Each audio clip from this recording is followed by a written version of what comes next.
dia hancur jatuh sampai ke bawah, mungkin dia ditutup dengan tanah, dia akan bangkit dan bersembah. Karena apa? Karena urapan yang ada pada dia. Urapan itu adalah perkara yang sangat dahsyat. Karena itu jangan remehkan urapan Roh Kudus pada dirimu sendiri. Rasul Paulus berkata, jikalau Roh Kristus yang membangkitkan Yesus dari antara orang mati itu ada padamu, Roh yang sama juga akan membangkitkan engkau dari kematian. Efesus 1 ayat 13 bagian B berkata, orang yang menerima Yesus, karena kita menerima kabar baik itu, kita dimeterai dengan Roh Kudus. Orang yang dimeterai dengan Roh Kudus itu memiliki kuasa dalam hidupnya, dan kuasa apapun yang di dunia ini tidak dapat menahan perjalanan langkah depan orang yang diurapi Tuhan, yang dimeterai oleh Tuhan. Kenapa? Karena Tuhan berpegang pada janji-Nya. Baiklah, jangan kemana-mana, kita teruskan perjalanan ini dengan sikaplah berusaha untuk yang ini saja kita capai hari ini. Perbedaan dimeterai dan diurapi dan dipenuhi dengan Roh Kudus. Ini kecil sedikit sekali saja yang saya jelaskan. Ada banyak lebih dalam lagi sebenarnya penjelasannya. Boleh kita baca sama-sama, dia punya tajuk 2-3. Perbedaan dimeterai dan diurapi dan dipenuhi dengan Roh Kudus. Minggu lalu saya katakan ini satu rumpun. Mengapakah saya katakan ini satu rumpun? Sebab ini berbicara tentang pekerjaan Roh Kudus di dalam hidup orang percaya. Oke. Saya tanya minggu lalu, sudahkah kita diurapi Tuhan? Sudah? Anda yakin kita diurapi? Yakin. Apa bukti? Apa tanda kita diberkati diurapi Tuhan? Bagaimana kita boleh tahu bahwa kita diurapi oleh Tuhan? Ada tolong jawab? Cepatlah. Bagaimana saya tahu saya diurapi oleh Tuhan?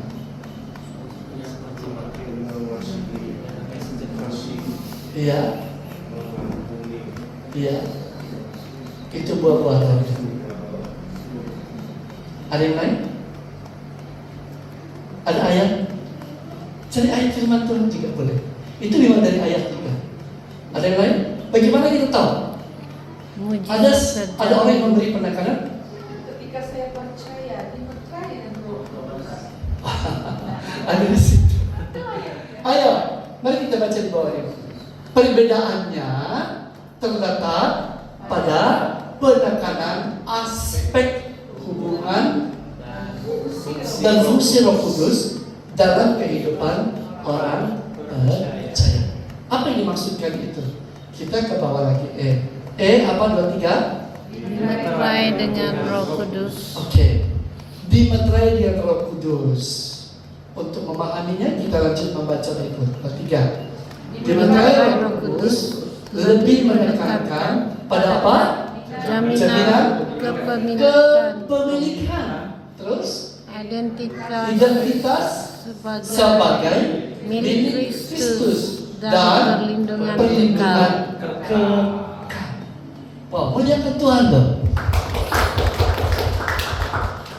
Dimeterai itu memberi penekanan satu jaminan.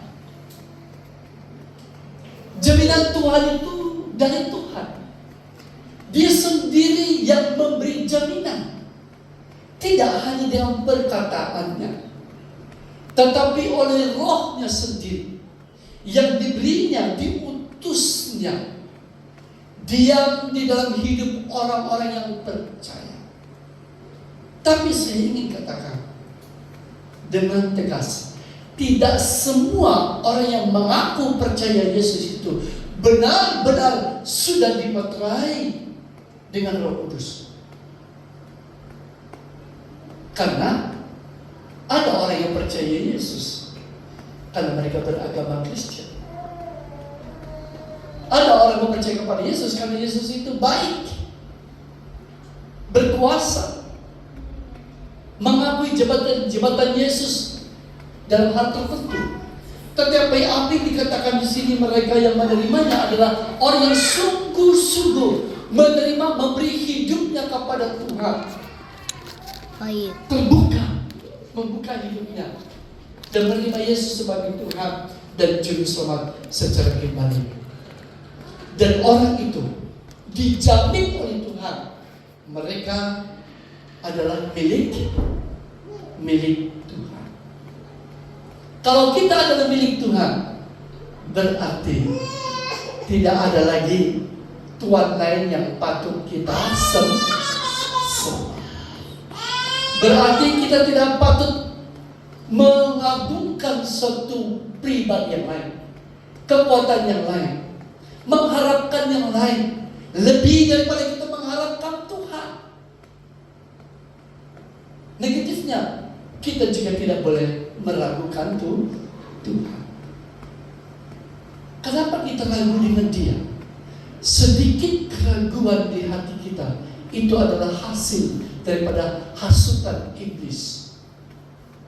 Karena iblis sedang menggoda pikiran hati kita untuk mencari satu jawaban hidup, memenuhi keperluan hidup kita ini, memenuhi keperluan hidup kita dengan cara kita sendiri dan di luar Tuhan.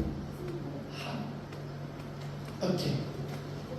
Identitas sebagai milik Kristus. Apa itu identitas?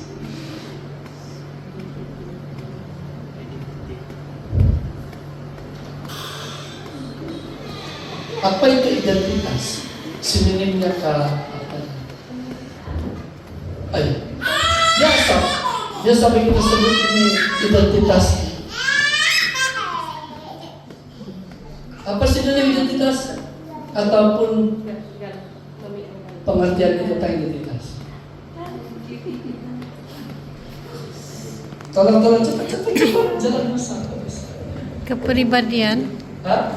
Kepribadian kita, diri kita, apa lagi? Identiti kita. Boleh kau kasih tahu identiti kau sama saya? Dia bilang kan, kasih tahu identiti kau sama saya untuk memenuhi syarat ini orang.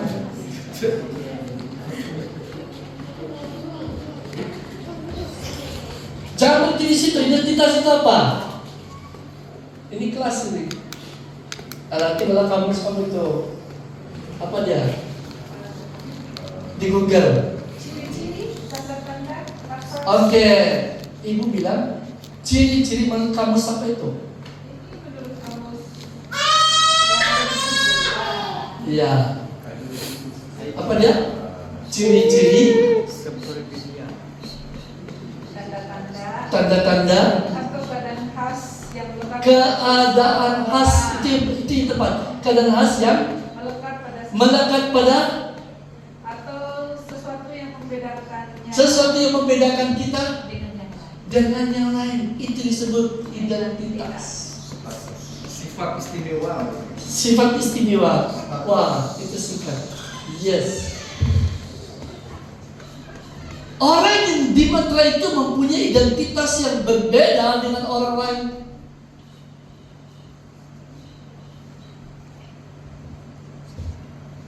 Mata kasar kita sulit mengesankan perbedaan itu. Tapi saya mau cakap di sini. Roh yang keluar Roh Kristus sangat cakap. Tahu cakap kan? Sangat jitu, sangat tepat. Dia mengakui Anda siapa. Dia sangat mengenal kita. Ada di kita anak-anak Skewa yang coba mengusir setan dan seorang yang dirasuk. Dia katakan begini, kamu mengusir setan nama Yesus? Rasul Paulus saya kenal. Kamu siapa? Halo? Ada yang takut usir setan? Kalau ada orang yang dirasuk roh jahat, ada? Ada yang coba berani-berani mengusir setan dengan wibawa dan kuasa rohaninya? Coba. Tapi kalau orang diurapi, walaupun dia jalan begini, permisi ya, permisi. Tapi roh jahat itu langsung apa? Ha! Aku, setan ini siapa? Tetapi berlawanan dengan ini, kita belajar kemarin yang diurapi. Orang yang diurapi itu menjadi sasaran siapa? Sasaran iblis yang pertama. Dari satu sudut ada sangat dipastikan oleh iblis, engkau siapa? Karena itu iblis senantiasa memasang jerat-jerat yang melukai hati, yang bikin kita panas, yang bikin kita ragu, yang bikin kita putus asa. Pokoknya segala-gala yang memisahkan kita dari Kristus. Amin. Karena itu, kesulitan apa yang kita hadapi, baik terhadap diri kita dan di luar diri kita, dari orang lain, mari kita lihat kata firman Tuhan. Bukan orangnya, tetapi di balik orang itu ada musuh kita yang patut kita lawan.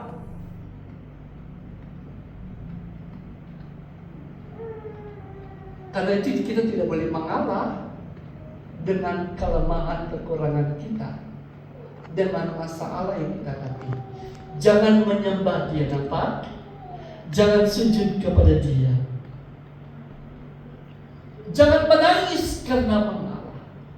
Jangan menangis karena putus asa. Tetapi kita boleh menangis karena rasa sakitnya. Tetapi berserulah kepada Tuhan. Bersyukurlah kepadanya. Salah satu tanda Anda orang yang diurapi, Anda pasti diserang dengan berbagai serangan-serangan yang bertubi-tubi. Apa yang Anda katakan tentang kebenaran, banyak kali Anda tidak dapat dimengerti oleh orang lain. Bahkan Anda ditolak. Semakin hari semakin banyak Anda bicara, semakin banyak yang mereka katakan ini tidak masuk akal. Apalagi kalau kita menegur kesalahan, ketidaktepatan di dalam satu ibadah, satu organisasi, atau satu kelompok, atau pribadi, dalam satu bentuk ibadah apapun. Mungkin Anda akan lupa. Itu pasti. Saya ulangi ilustrasi yang hari itu. Seperti contohnya, saya diundang khotbah melayani satu gereja, dan di tempat itu boleh katakan tempat ini sangat terkenal dari kota itu. Dalam organisasi ini dia lebih terkenal. Anak-anak muda sangat suka, dan gairah ibadah mereka luar biasa. Bila saya berkhotbah Yohanes 3 ayat 16, itu hanya pendahuluan. Saya menjelaskan apa artinya kasih Allah yang begitu besar. Saya kasih ilustrasi, beri gambaran. Saya kutip dari kitab Kejadian, mana-mana ayat saya sampaikan sebagai suatu gambaran cinta yang diaplikasikan dalam Yesus. Yang Yesus nyatakan di atas kayu salib. Selesai khotbah, datang itu pastor sama saya. Dia bilang begini, pastor, wow, luar biasa Bapak pastor. Dia tidak bilang diberkati, luar biasa. Iblis, hati-hati dengan pujian iblis. Saya bukan orang yang muda termakan puji. Almarhum Pendeta Yusuf Roni mengkhotbahkan ini pertama dulu 1983 ke 82. Saya dengar khotbah Yusuf Roni tentang rendah hati. Hati-hati kalau orang puji engkau. Mungkin pertama ketika kau dipuji, dibilang, puji Tuhan, Yesus dimuliakan. Yang kedua, yang ketiga, keempat, belum tentu kau bilang puji Tuhan. Kita mulai, iyalah. Amin. Akhirnya kita minta puji. Di situ dia katakan, wow, khotbah pastor luar biasa. Tetapi dia bilang, setelah khotbah tadi, majelis gereja dengan jemaat berbincang, dan mereka bilang begini, itu khotbah pastor itu bagus, tetapi tidak sesuai untuk kita, tidak mau, terlalu keras,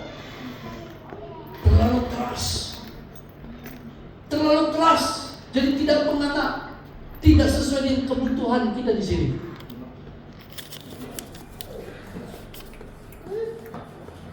Keluarga yang terkasih, pernahkah Anda mendengar khotbah yang keras? Pernah?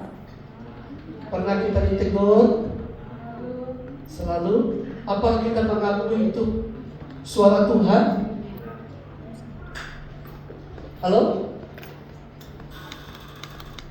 Orang yang diurapi Tuhan, orang yang dimeterai Tuhan dan Roh Kudus, orang ini pasti akan dibentuk Tuhan untuk satu tugas yang khusus, supaya mereka ini semakin hari makin bertumbuh. Tapi gereja yang menolak suara Tuhan, membentuk, mendewasakan dia, berarti gereja itu bukan dibangun oleh Tuhan. Masih ingat tema perjalanan kita dulu? Siapa yang membangun gereja siapa? Hati-hati dengan apa yang Anda bangun. Baik yang Anda bangun dalam pikiranmu, dalam perasaanmu sendiri. Ketika kau mendengar firman Tuhan, hati-hati dengan pikiranmu yang sedang membangun dirimu sendiri. Kadang firman itu kita tolak, kita membela diri kita membela prinsip kita membela pendirian kita membela doktrin kita, tafsiran kita mau meminta Tuhan, kita mau supaya Tuhan menjadikan segala sesuatu ikut cara kita.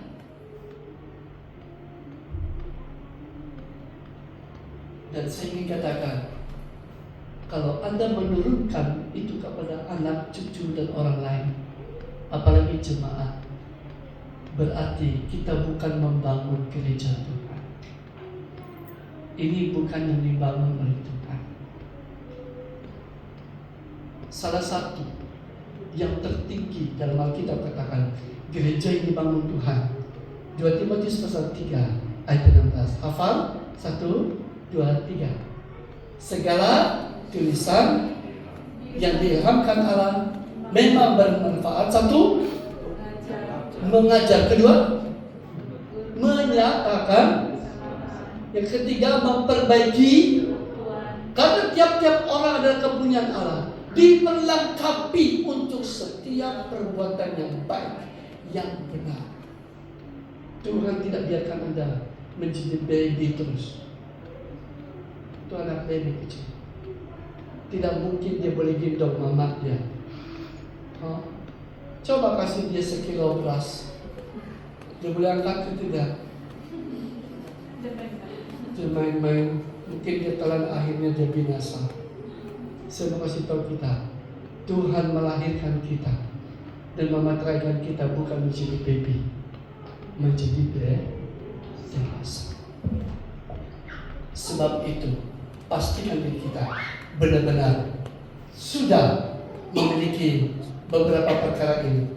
Jaminan kepemilikan sudah padaku.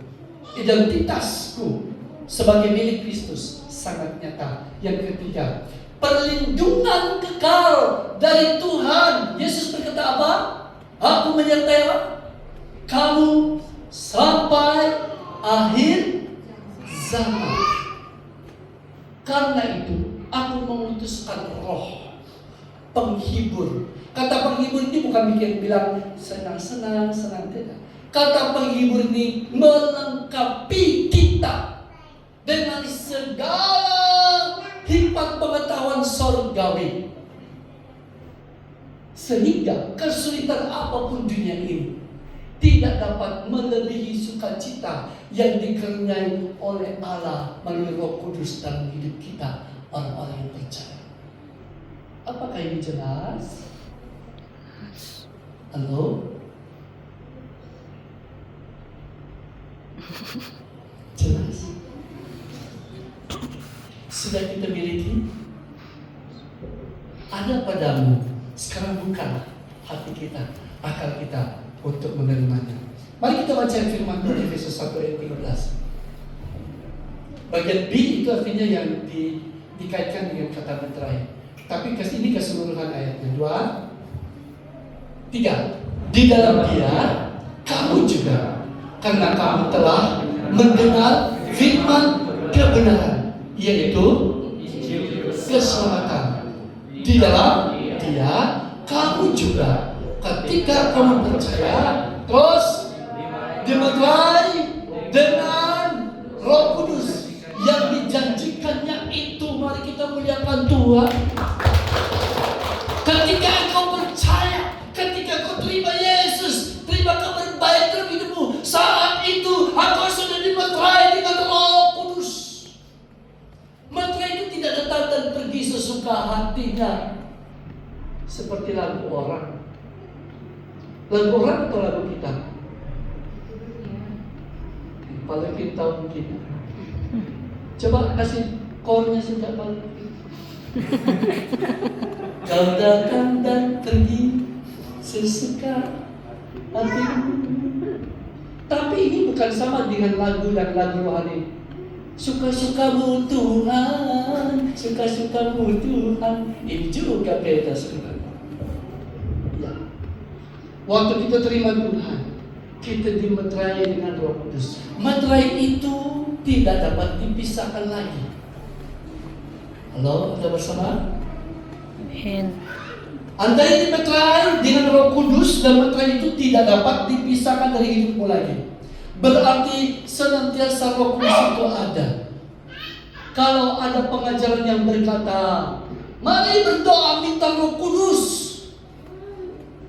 mungkin bagi mereka yang belum menerimanya boleh memintanya.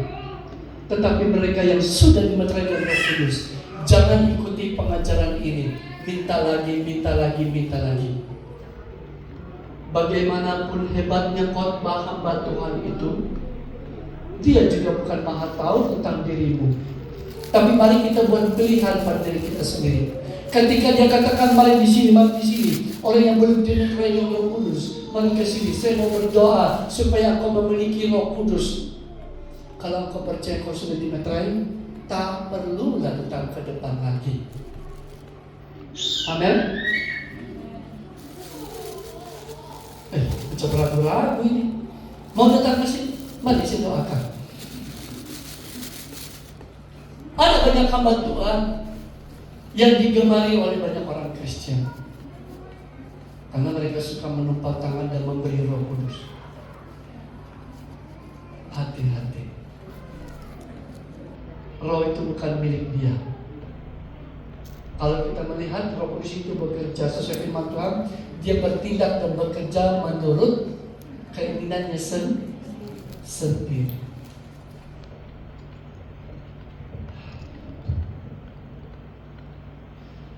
Kita Efesus 4 ayat 30. Ini penting sekali. 2, sama baca 2, 3.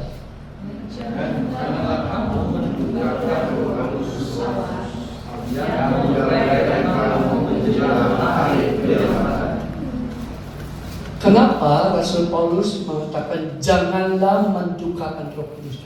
Pertama, Roh Kudus itu adalah pribadi, punya perasaan, punya pikiran.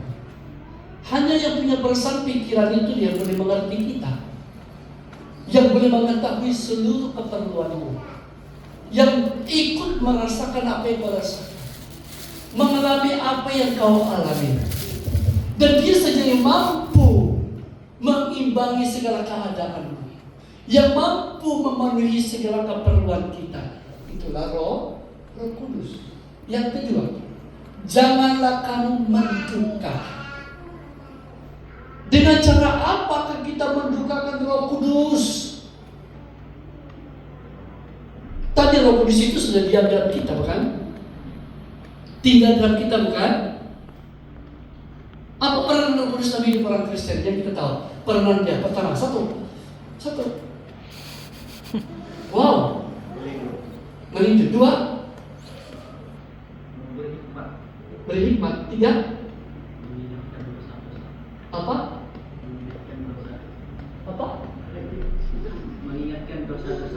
Mengingatkan dosa-dosamu. Itu yang saya suka. Itu betul-betul.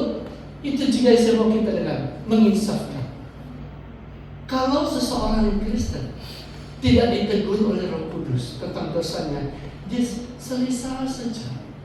Saya mau kasih tahu kita, orang itu belum diurah. Saya ulangi, belum diurah. Diurapi. Dia masih mayat, mati. Dia masih mati. Belum dibangkit. Belum memiliki roh yang hidup. Yesus berkata kepada perempuan Samaria, sudah tiba waktunya tidak lagi kamu orang Samaria menjambat Tuhan ke sana di bukit, dan orang Yahudi tidak lagi di Yerusalem. Sudah tiba waktunya kamu menyembah Allah dan roh dan kebenaran. Di antara inti kebenaran yang kita bicara, orang yang menyembah Tuhan itu harus memiliki roh yang sudah hidup, yang dapat bergaul dengan Tuhan, yang dapat mendengar Tuhan. Jadi orang yang tidak dapat mendengar suara Roh Kudus, tidak tahu perasaan apa-apa, itu berarti belum dimeterai dengan Roh Kudus. Pernahkah Anda melihat orang Kristen seperti itu? Tanda yang kedua, yang ketiga, orang ini kalau ditegur, diperingatkan tentang kesalahan, dia sangat